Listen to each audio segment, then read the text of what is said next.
Resuscitate कसं करायचं तर ABC करायचं आहे, इंट्युबेशन लागू शकतं, 100% oxygenation with reservoir, not just साधा मास आणि नॉन रिब्रीदिंग.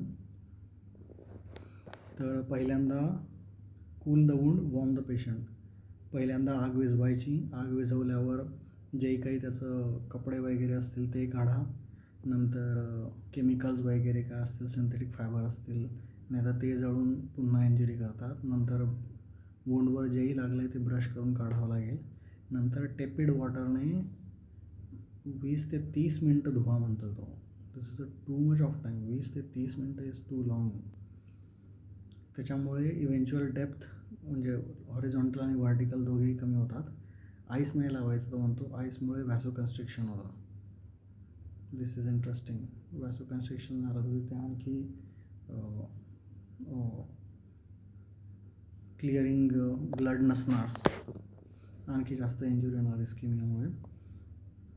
झालं ते करून की मग वॉर्म करायचं पेशंटला, सायमल्टेनियसलीच करता येईल. Covered warm, clean, dry line to prevent hypothermia. Cool the wound, warm the patient.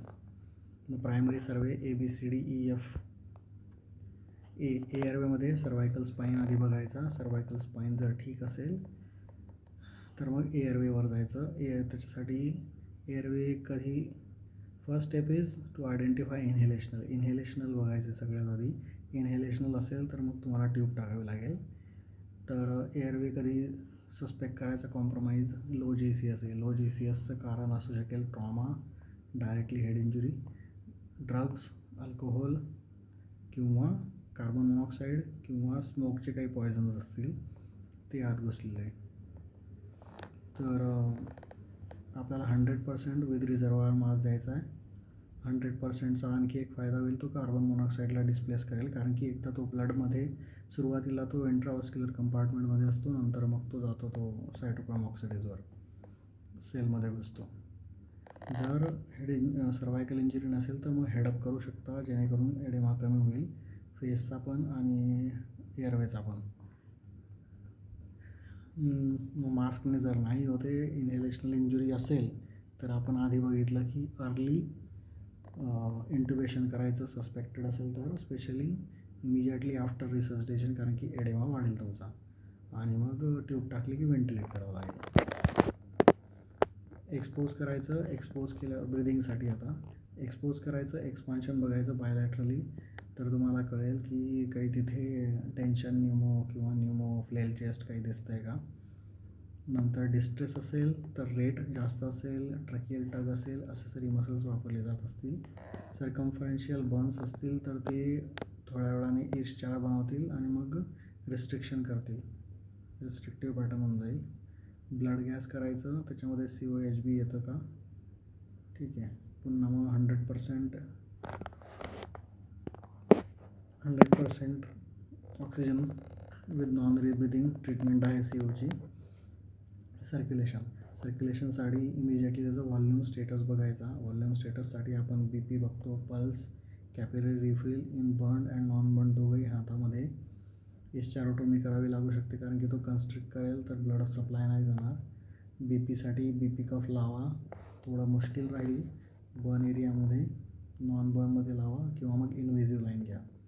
Bleeders जे सर्क्युलेशन चालू आहे, जे काही ब्लीडर्स असतील ते स्टॉप करा डायरेक्ट प्रेशरने किंवा टॉर्निकेने. आणि तेही नसेल तर मग अदर कॉजेस ऑफ ब्लिडिंग शोधावे लागतील. काही इंटर्नल कन्सिल ब्लिडिंग सस्पेक्ट करता येते का.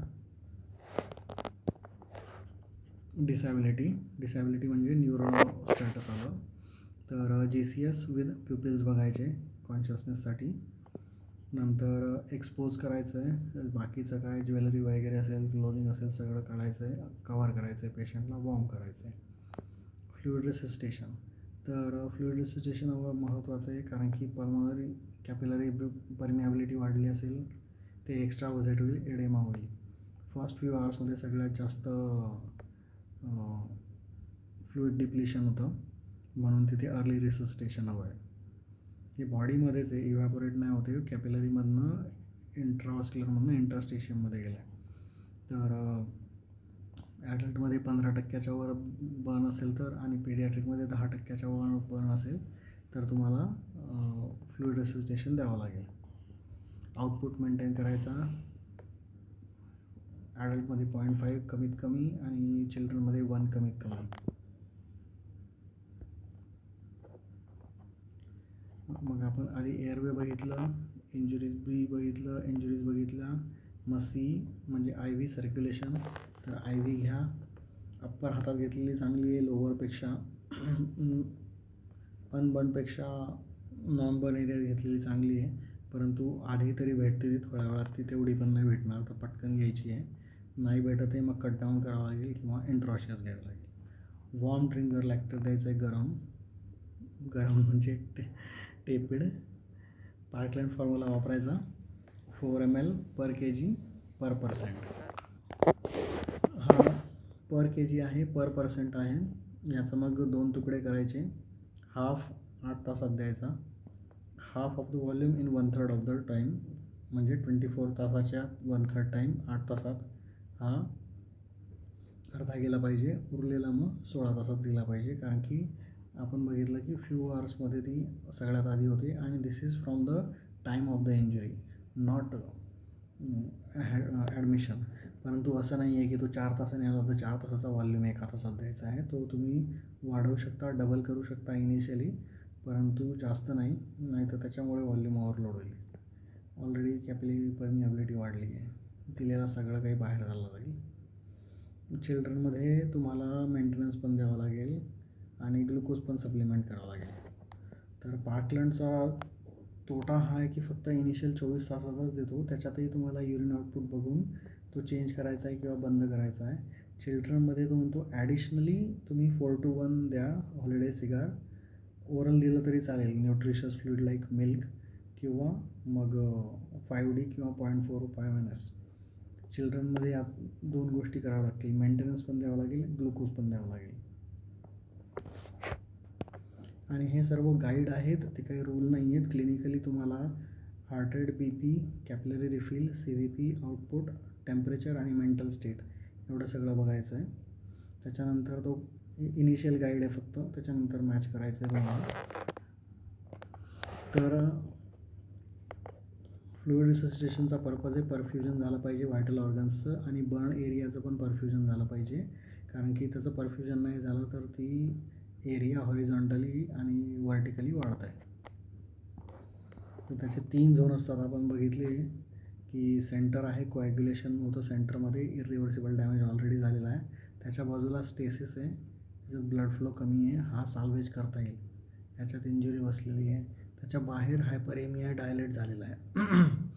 तर हा एरिया आपल्याला कन्व्हर्ट करायचा आहे, झोन ऑफ स्टेसिस. तर युरिन आउटपुट आपण बघितलं 0.5 to 1 ॲडल्ट, चिल्ड्रनमध्ये 1 to 2. आणि ॲडमिशनपासनं नाही, तो इंजुरीपासनं द्यायचा आहे. तर एक साधा फॉर्म्युला त्यांनी डिवाईस केला, रूल ऑफ 10 आर्मीवाल्यांनी. तर ml/hour = % ऑफ बर्न into 10. तर हा 24 तासाचा नाही आहे आणि हा पर kg नाही आहे.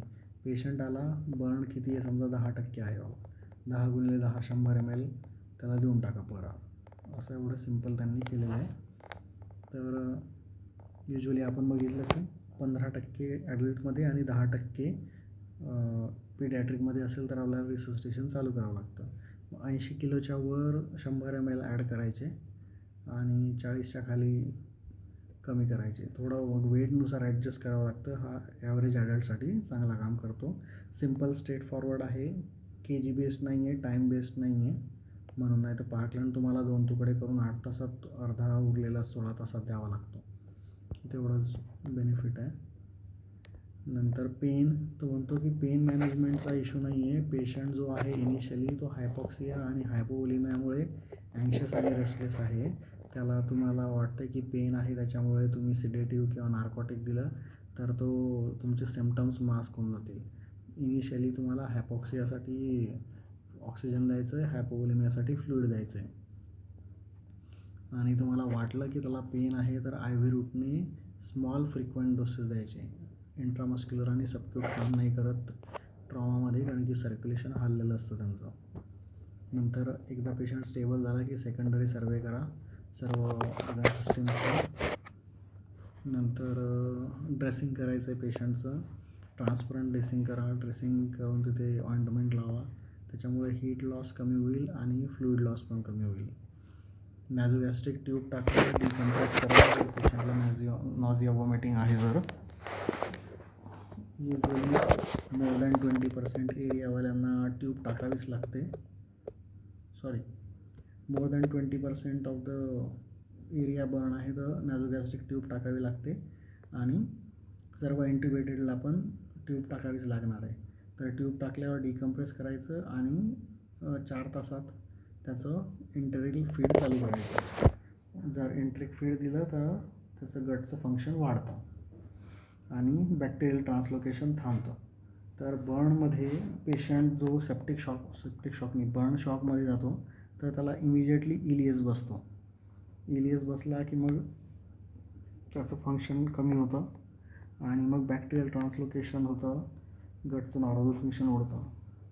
तर ते होऊ नये म्हणून इंटरल फीड लवकरात लवकर चालू करायचं. प्रोफायलॅक्टिकली अँटीबायोटिक द्यायची गरज नाही. ट्रीटमेंट म्हणून देऊ शकता. TT देऊ शकता. अर्ली रेफरल द्या बर्न सेंटरला. फ्लुइड रिससिटेशन आपण बघितलं, पार्टलन बघितला आणि फक्त 24 तासासाठी आहे. पीडियाट्रिकमध्ये मेंटेनन्स ॲड करायचं आहे, ग्लुकोज ॲड करायचं आहे. ओरली पण देऊ शकता, काही प्रॉब्लेम नाही आहे. मेंटेनन्स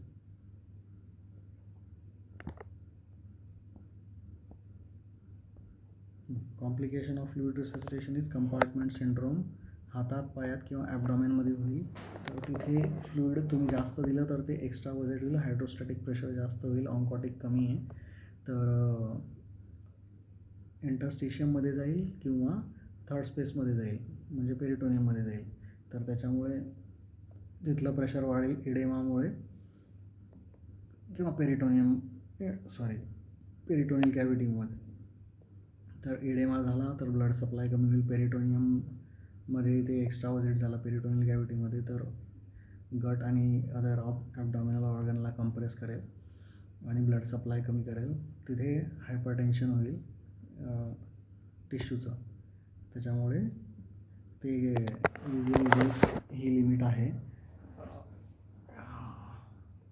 इंट्रा ॲबडॉमिनल प्रेशर असतं 5 ते 7, मग 10 ते 12, 12 ते 15 आणि 15च्या वर 20 आणि 20च्या वर सिव्हिअर होऊन जातं. तर हायपरटेन्शनची ती रेंज आहे. तर 20च्या वर गेला की मल्टी ऑर्गन फेल्युअरमध्ये जातो तो, कारण की त्याच्यात not just blood supply hamper होतो, 20च्या वर ब्लड सप्लाय पण हॅम्पर होतो आणि ऑर्गनचं पण फंक्शन जातं. सर्कम्फर्शियल ब्रॉन्स असतील तर ते तुम्हाला इस्चार वगैरे करावं लागेल, फॅशिओटॉमी करावं लागेल, इस्चारोटॉमी करावं लागेल किंवा ॲबडॉमिनलचं असेल तर डिकम्प्रेस करा आणि ॲबडॉमिन उघडं सोडा त्याला कव्हर करून. बर्न वूंडचे आपण 3 लेअर बघितले. तर नेक्रॉटिक मटेरियल जे आहे कोॲग्युलेशनचं ते काढा, स्लफ, कारण की त्याच्यामध्ये कल्चर मीडिया आहे ते त्याच्यात बॅक्टेरिया ग्रो होतात. आणि डिब्राईड करा. डिब्राईड केल्यावर कव्हर करा चांगल्या ऑइंटमेंटने, इमल्शनने, की जेणेकरून ते मॉइस्ट राहील आणि रेझिस्टंट टू बॅक्टेरियल इन्व्हेजन राहील. फ्लुइड लॉस कमी होईल आणि इव्हॅपोरेटिव्ह लॉस कमी होईल. टेम्परेचर चांगलं राहील.